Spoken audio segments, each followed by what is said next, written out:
Assalamu alaikum bale cɛda muso denmisɛn ani mɔgɔkɔrɔba Mali kɔnɔ Mali kɔ kan an bɛ aw bɛɛ lajɛlen fɔ aw bɛɛ fɔlen kɔfɛ n b'a ɲini a fɛ vidéo in a ka partage kosɛbɛ sincèrement bi ta in a ye nin partage yɛrɛ de quoi parce que n'a ye nin partage aw bɛ kɛ sababu ye ka maliyɛn caman de labɔ fɛn caman kalama aw mɛnna ɲininkali la dɛ ko Russie ko bɛ cogo di Russie ko nali bɛ cogo di u bɛ na wa u tɛ na wa don o don a bɛ vocal ci don o don a bɛ message ci don o don a bɛ weleliw kɛ n y'a fɔ aw ye ngo ni me fɛn min kalama Russie ko la ngo ma fɔ public la ngo ni ma fɛn fɔ public la a ko na yɛrɛ sɛgɛn ka ɲininkali la privé la c'est que n tɛ se k'o fɔ aw ye privé la bi Français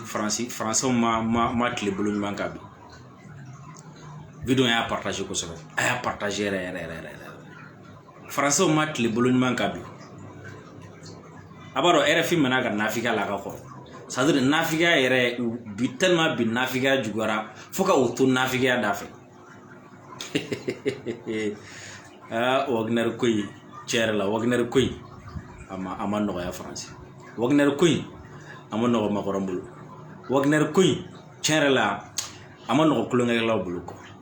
parce que kuma bɛɛ lajɛlen fɔlen kɔfɛ u taara fɔ fɔlɔ ko u ye stratégie fɔlɔ min ta o ye ka boli ka taa diɲɛ fan bɛɛ lajɛlen fɛ ka maliyɛnw ja wuli ka maliyɛnw lasiran ko Wagner maɲi n'u nana u b'u baga mɔgɔ ma k'u faga u b'u baga mɔgɔ ma k'u kunkolo ci u b'u baga mɔgɔ ma k'u senw kari u b'u baga denmisɛnninw ma ka bin olu kan o maliyɛnw a ye siran Wagner ɲɛ dɛ aw kana sɔn Wagner ka na o taara don maliyɛn dɔw kan ka tɛmɛ ni o sira kuma RFI ni France 24 sɔrɔla ka taa tile damadɔni kɛ k'o fɔ sa o ma marché maliyɛnw ko hali ni Wagner bɛ mɔgɔw ɲɛ suran ka bɔ a kɔnɔ k'u b'a fɛ ten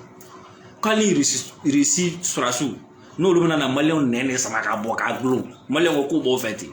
o stratégie ma marché o taara don maliyɛnw yɛrɛ kasa ko maliyɛn dɔw ka na olu dɛmɛ nin ko in na k'u dɛmɛ ka Russie lagosi ka Wagner lagosi ka Russie surasiw lagosi o fana ma marché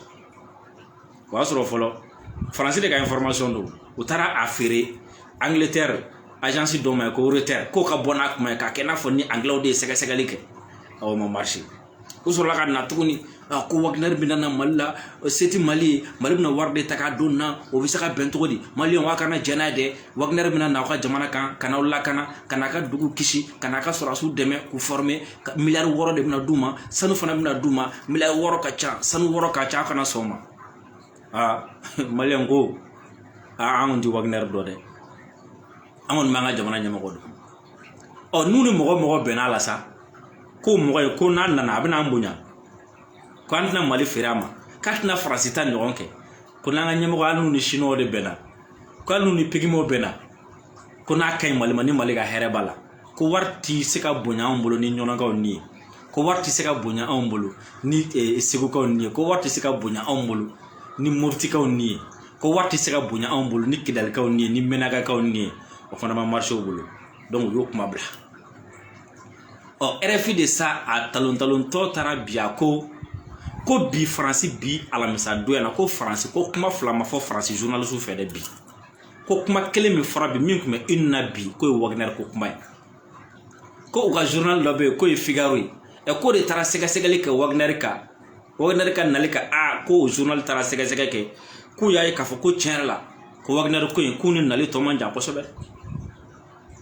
k'u ni nali tɔ man jan kosɛbɛ dɛ k'u y'a ye k'a fɔ ko Wagner min ko n'o ye Poutine ta ye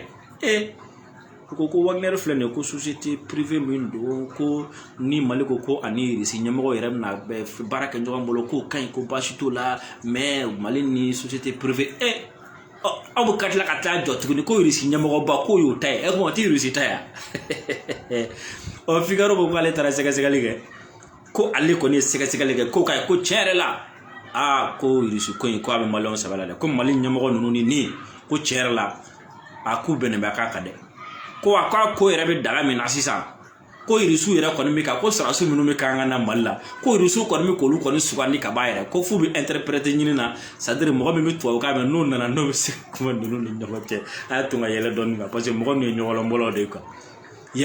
donc ko hali wari min kan ka di u ma u kan ka sara hakɛ min ta n'a bɛ bɛn euro wari 1000 ni kɔ ma n'i ko k'i bɛna multiplier a bɛ sɔn ka taa se fɛn 100 dɔɔnin ko n'u nana ko sɔrɔdasi kelen bɛna min sɔrɔ voilà donc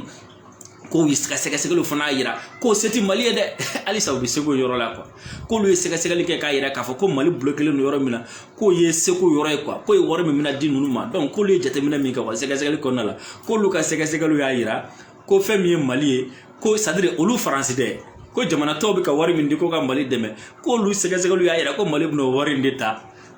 ko ka o kɛ ka Wagner ko in ɲɛnabɔ n'a ye quoi ko kuma fila kun tɛ faransi bini da an ka dɔɔni lamɛn journal in na an bɛ sɔrɔ ka a tɔ di ɲɛfɔ a ye c'est à dire a b'a dɔn dɛ tiɲɛ yɛrɛ la fɛn kelen min ka di ne nin ko in na a b'a dɔn min b'a dɔn c'est à dire a kelen don ka faransi ja tigɛli min kɛ ka faransiw ja tigɛli min kɛ ni Wagner ko kelen don k'olu jɔrɔ bi ka tɛmɛ diɲɛ fɛn bɛɛ kan Wagner kelen don k'u jɔrɔ ka tɛmɛ première guerre mondiale kan Wagner kelen don k'u jɔrɔ ka tɛmɛ deuxième guerre mondiale kan Russie kelen don k'u jɔrɔ ka tɛmɛ diɲɛ fɛn bɛɛ lajɛlen ka kamanagan da o de ka di ne ko in an k'u ka journal kunta in lamɛn dɔɔni. À la une de la presse française ce jeudi. A tulo b'a la ko à la une de la presse française ko faransi journaliste ma kuma fila fɔ bi ni nin kuma in tɛ a ye kuma in lamɛn ko faransi journaliste ma kuma fila fɔ bi ni nin kuma in tɛ a la vidéo partager ça. Comment Vladimir Poutine pousse ses mercenaires en Afrique? Oui, c'est l'enquête que nous propose le Figaro ce jeudi. Après la Syrie, après la Libye, après la République centrafricaine, Moscou assume désormais sans complexe sa stratégie d'influence en Afrique. Prochain objectif, le Mali. L'accord pour le déploiement de 500 à 1000 mercenaires de la société paramilitaire russe Wagner au Mali serait actuellement en cours de négociation avec Bamako, croit savoir le Figaro. Et pour parler à chaud près encore néanmoins sur des questions financières,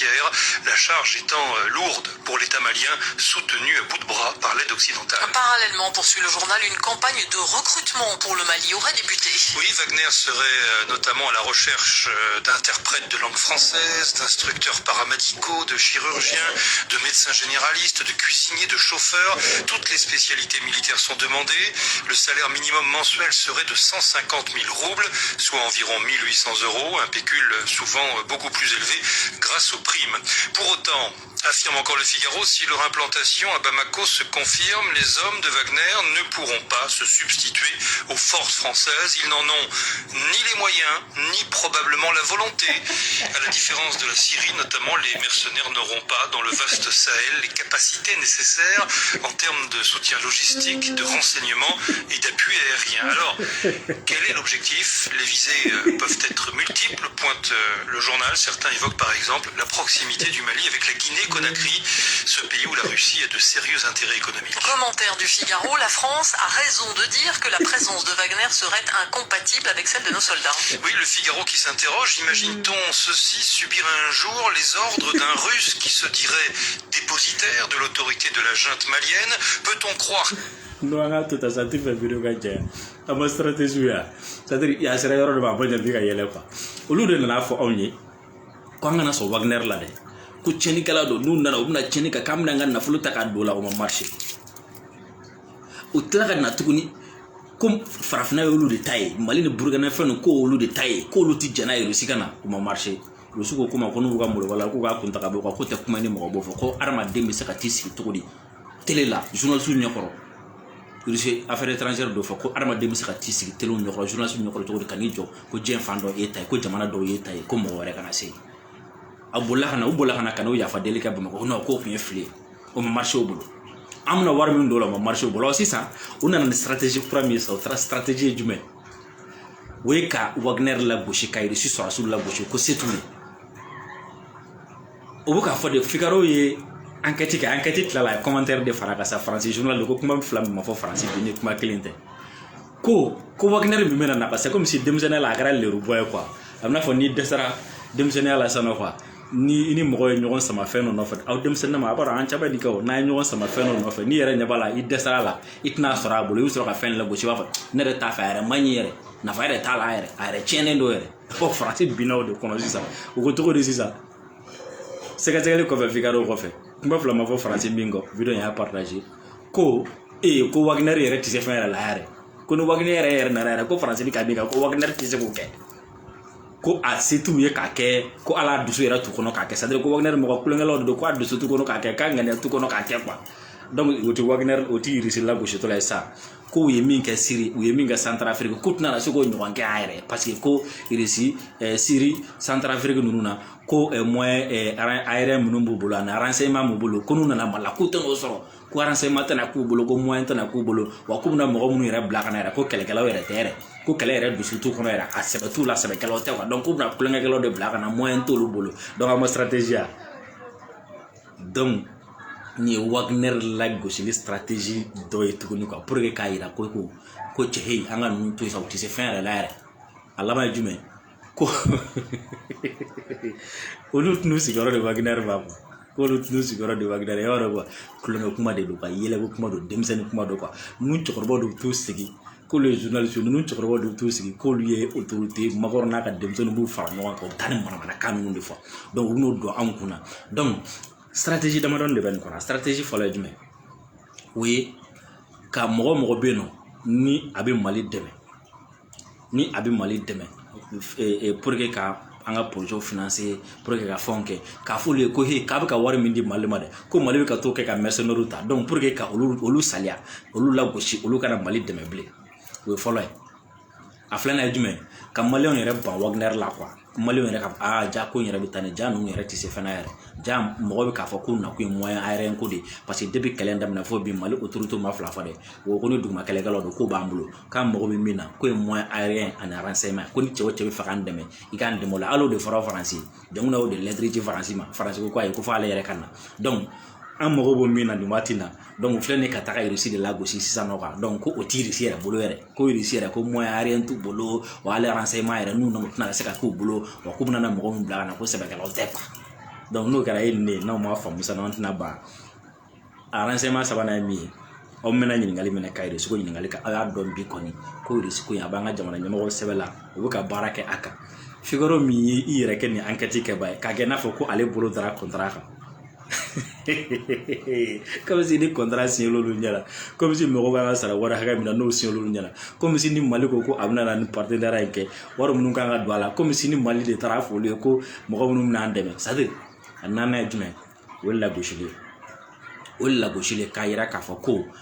fanga ti Mali la barika ti Mali la dɔrɔmɛ ti Mali kun ka foyi k'a yɛrɛ ye quoi nin kɔrɔ ye jumɛn a bɛ k'a fɔ hey a ti k'a ka wari di maliyɛnw ma a ti ka maliyɛnw dɛmɛ a ti ka ninnu dɛmɛ a ti ninnu dɛmɛ u k'a ka wari ta ka taa tulonkɛ de k'a la u k'a ka wari ta ka taa tulonkɛ k'a la c'est comme si denmisɛnnin la an b'o fana kɛ ɲɔgɔn na n'an bɛ fɛ ka ɲɔgɔn lagosi dɔrɔn dɔ bɛ se ka taga fɔ a kana aw ka wari di karisa ma dɛ n'i ka wari di karisa ma quoi a bɛ taa dulɔ de san n'a ye a bɛ taa nin de kɛ n'a ye a bɛ taa nin tulonkɛ de kɛ n'a ye donc n'o kɛra e b'a fɔ k'e ti wari d'a ma bilen donc Faransi tiɲɛ yɛrɛ la Faransi kamana gan tiɲɛ yɛrɛ la Faransi dɛsɛra mais an ka taa dɔrɔn n'an bɛ taa Messi an kana bin u ka jan kɔnɔ dɔrɔn an kana jigin le 23 de ce mois le 23 octobre Mali an ka ɲɔgɔn sɔrɔ boulevard la sa ko kura minnu nana i b'a dɔn 22 septembre an y'a dali min kɛ kan o de ye Makɔrɔ fiye ka Makɔrɔ ja wuli ka to ta Makɔrɔ bɛ kɛlɛkɛlɛ Mali de la donc le 23 m'aw deli le 23 nin kalo tile 23 an ka ɲɔgɔn sɔrɔ boulevard la an ka pousser tuguni n'a y'a pousser a bɛ talon talon min na quoi a bolo fila bɛ taa turu duguma an kana bila dɛ n'an lara an sara parce que an bɛ kɛlɛ la cogo min na olu fana bɛ kɛlɛ la ten parce que olu dɛsɛra de sisan olu ka taga bin denmisɛnnin tulonkɛ la a bɛ saboteli minnu kɛ ka ɲɔgɔn saboter ka ɲɔgɔn lagosi ko Wagner kɔni bɛ ka kɛlɛkɛdenw ɲini nin waati min na a kan ka na ni minnu ye Mali la ko a bɛ ka tobilikɛlaw ɲini a bɛ ka cuisiniers ɲini a bɛ ka kuma bayɛlɛmalaw ɲini n'o ye interprètes ye minnu bɛ français mɛn ka se ka traduire ninnu ye k'u bɛ ka médecin dɔw fana ɲini minnu kan ka na u fɛ bon mun de la sisan munna Faransi journaliste bɛ taa bi bɛɛ kɛ ka nin kuma kɛ RFI de y'a fɔ ko kuma fila ma fɔ Faransi journaliste fɛ bi ni nin kuma in tɛ munna Faransi journaliste bɛ taa tile bɛ ban Mali Wagner ko kuma kan k'a kɛ n'a fɔ Faransi de kun don donc o kɔrɔ ko Faransi bɛ min sɔrɔ Mali la an yɛrɛ ti k'o sɔrɔ a la dɛ ɔ n'an ka wuli an dun ka wuli k'an jɔ an mago ye min ye an k'o sɔrɔ an yɛrɛ ka Maliko la an k'an daraki ninnu n'a ye cɛ u ka ɲɔgɔnlɔnbɔla ninnu u taara min na Faransi u taara ɲɔgɔnlɔnbɔ min na an b'a fɔ a ye ko ɲɔgɔnlɔnbɔ kun da Burkina bɛ fila min kun b'a la Burkina bɛ muso min b'a la n'o yɛrɛ bɔra ka kuma cɛ ɲumanw fɔ fo mɔgɔ bɛ k'a féliciter ɔ ale yɛrɛ ko k'u ye répétition dɔɔni k'a ko in na koyi ko ale ni Makɔrɔ ye répétition dɔɔni k'a la k'u ye répétition de k'a la ko mɔgɔ 11 min taara ko ka t'u sigi ka kuma k'u bɛɛ ni Makɔrɔ ye répétition kɛ k'olu kun kan ka kuma minnu fɔ k'olu kun y'a bɛɛ dilan k'a di Makɔrɔ ma k'ale kun ye nin kuma in yɛrɛ fɔ Makɔrɔ yɛrɛ ɲɛna yɛrɛ koyi ko Makɔrɔ kun ko bon ko a ka baramako yɔrɔ ko ka baramako yɔrɔnin bɔ a la dɔɔni mais ko ale tilala ka fara a kan tuguni quoi i m'a fɔ ma donc o kɔrɔ ko ɲɔgɔnlabɔ don donc ko Makɔrɔ kun b'a dɔn ale kan ka min fɔ ale yɛrɛ b'a dɔn Makɔrɔ bɛna jaabi min di ale ma cɛ kelen quoi kelen wɛrɛ bɛ yen